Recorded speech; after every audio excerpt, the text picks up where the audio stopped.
What do we have here? Today we have some locks, some wool, some nylon, Firestar, some Angora, all kinds of fluff and sparkles, and beautiful add-ins. I also have some wool mill ends. This is essentially some roving. I was thinking, with all of these add-ins, what would I do if I didn't have a drum carder or hand cards? How could I use all of these fun add-ins in a funky yarn that would be very accessible to anyone who doesn't have processing equipment? Well, that's the yarn that we are designing and playing with today. It is a Corespin technique, so if you haven't seen my other core spinning tutorials, I recommend you take a look at those where I cover a lot of the basics of core spinning. The fiber used in this spinning video was provided by Ali from the Golden Threads in a collaboration with my channel. If you would like to check out her shop and show her some support, you can find links to her Etsy shop in the description box below this video. All right, so I'm Evie and this is Jillian Eve. I make yarn. I'm here to show you how to make yarn too, and subscribe for a tutorial every Tuesday. Let's get spinning. I have an Ashford Elizabeth.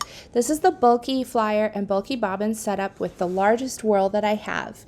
Whatever wheel you are using, you want to have a slow spin, which means you want the largest whirl that you can possibly put your drive band over. For my tension, I will put the Scotch tension band over the large part of the bobbin so that I have more contact, which increases friction, gives me more control, and I use a fairly strong take-up whenever I am core spinning. I have my core on a separate bobbin. You could spin straight off a cone, but for a core spin that I plan to leave as a single without any plying once it has been spun, I do prefer to pre-twist my core. I will add twist to it and then do the core spin in the opposite direction, with the idea being to get back to the balanced state of the core. That reduces the extra energy that I have in my final yarn.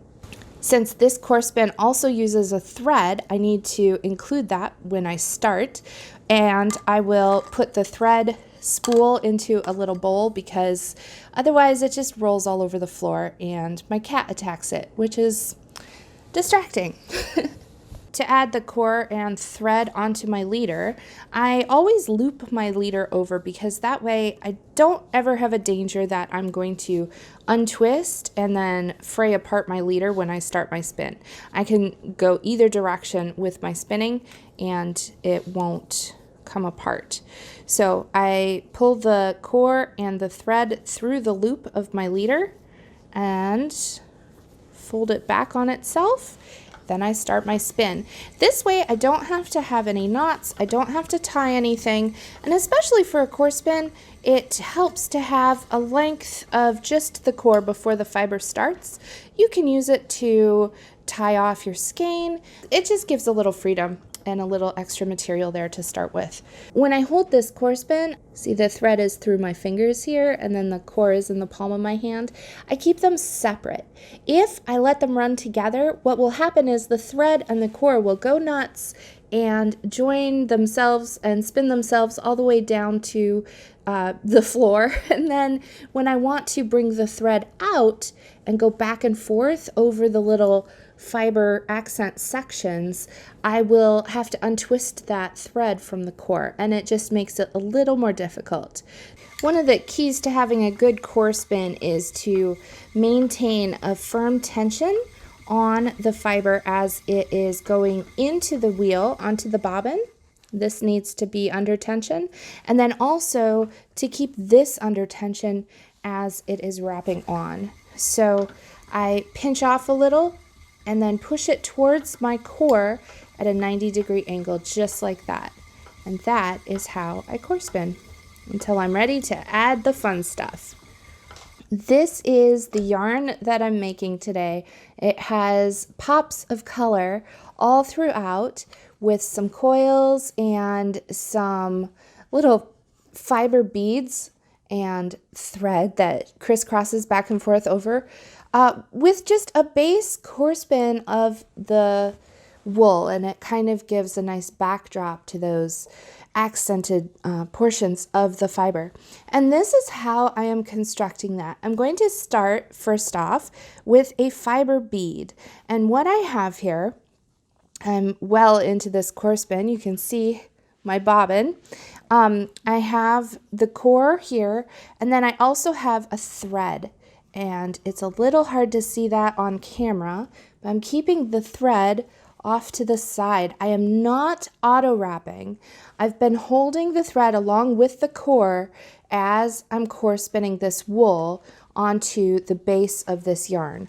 Now I'm taking a handful of this little sparkle with some little locks in here and some fluff. I'm going to incorporate this into the yarn next. So here's how I'm doing that.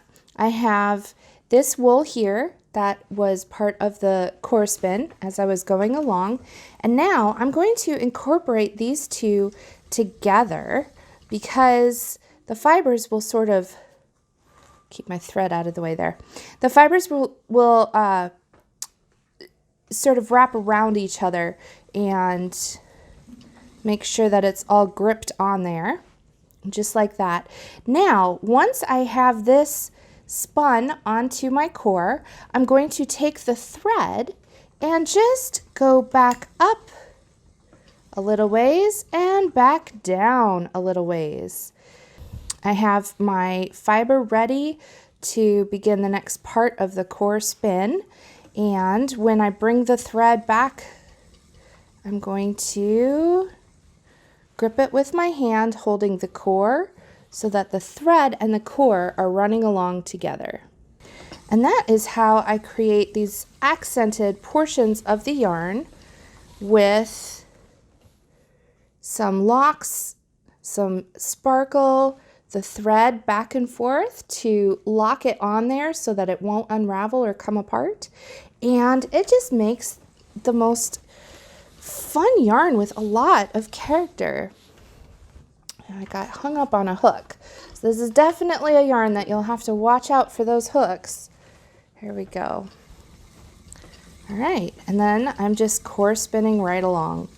I am, like I said, holding the thread alongside my core so that the thread is not showing as I core spin along.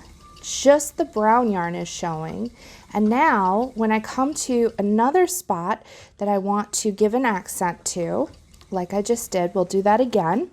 I'm going to leave some wisps. So when these fibers here come together, there won't be any gaps in the yarn. So I'll let that spin on there just like that. Then I'll bring the thread with this hand. This is my thread out here. And with that thread, I will go just up and down.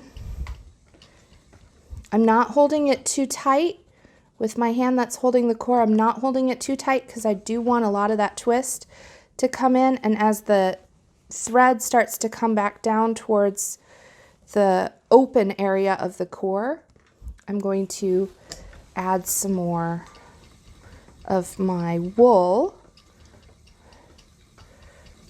Get that going on there, and then I bring the thread down along with my core back into my other hand, and then I continue spinning.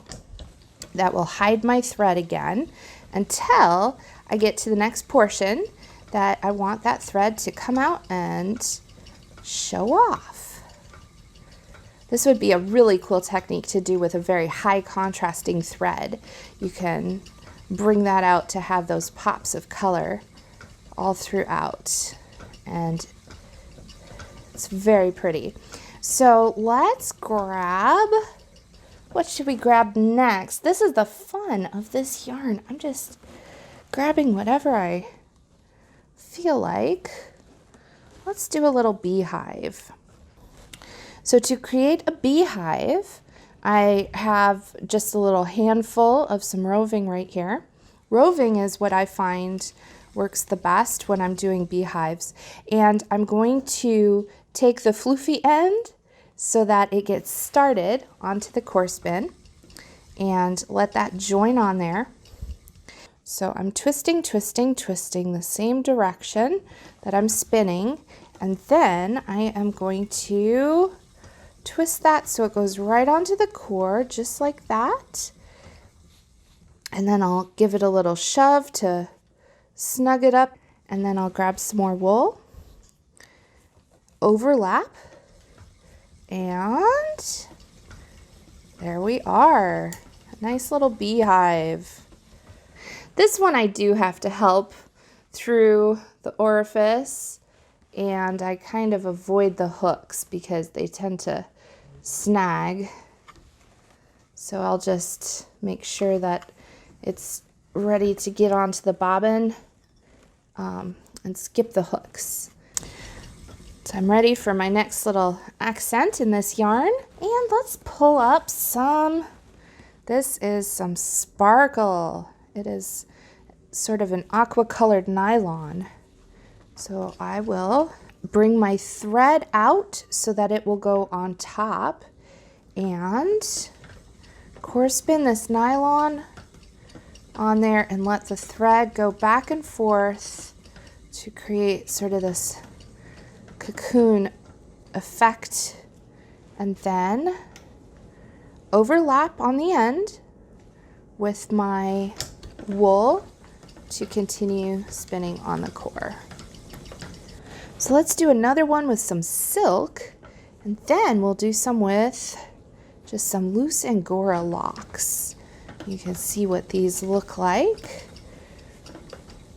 I'm going to go back and forth with this one, just make it a little thicker. There we go.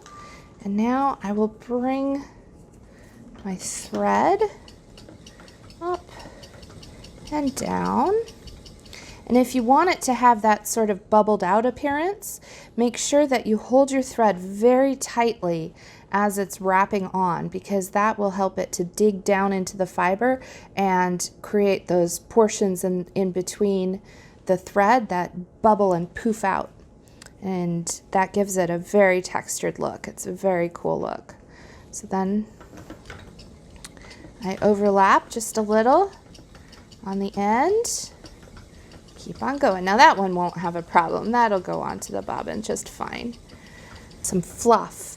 So there we go. I just let the fluff take hold onto that core, and then as it's wrapping around, I will go back and forth with that thread, and there it is, just like that. Then I'll get my wool going again, overlapping just on the bottom here.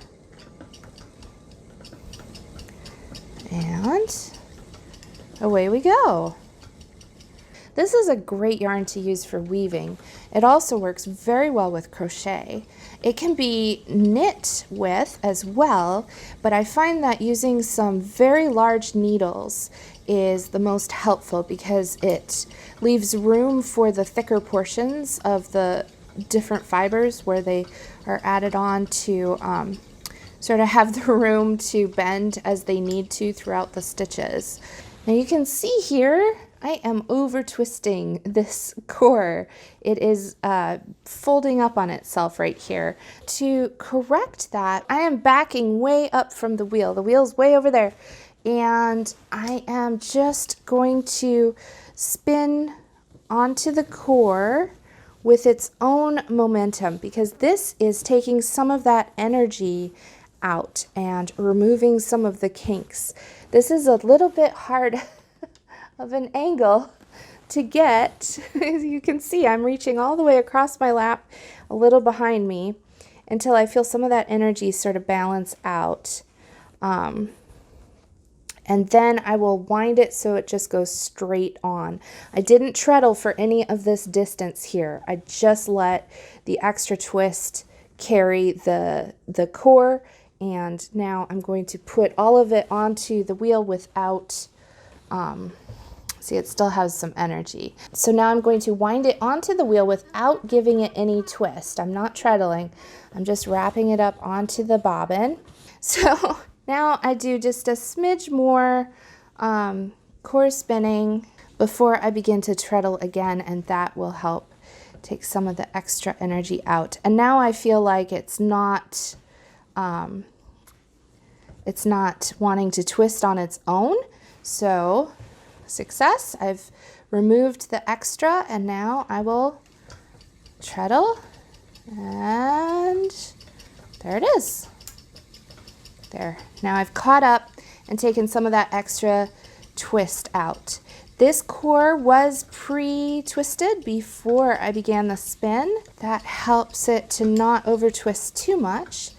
But what I just showed you is my technique for making those adjustments once the spin is already underway. I hope that I have given you some inspiration for some ideas to combine these different core spinning techniques. Here is the finished yarn. This yarn is so much fun. Look at all the little details. The pieces here you can see hanging out, that's just where I tied that skein off. But look at all these little pops of color through there, and I have some of these beehives, coils sticking through. I love this. When I was taking it off the wheel and putting it onto the nitty knotty, I just wanted to stop and look at each one, see all the little details. And I love so much that the preparation for it is as simple as finding some add-ins and a bat or some roving already prepped. You do not need to have any kind of fancy carding equipment to be able to do this yarn, and I love that. It makes it very accessible for a very fun and textured yarn. So I hope that you've enjoyed this tutorial. Give it a thumbs up if you like this yarn or might want to do some yarn in a similar fashion in the future. Don't forget to tag me and show me your creations. I'll see you next week for another Tutorial Tuesday. Happy spinning!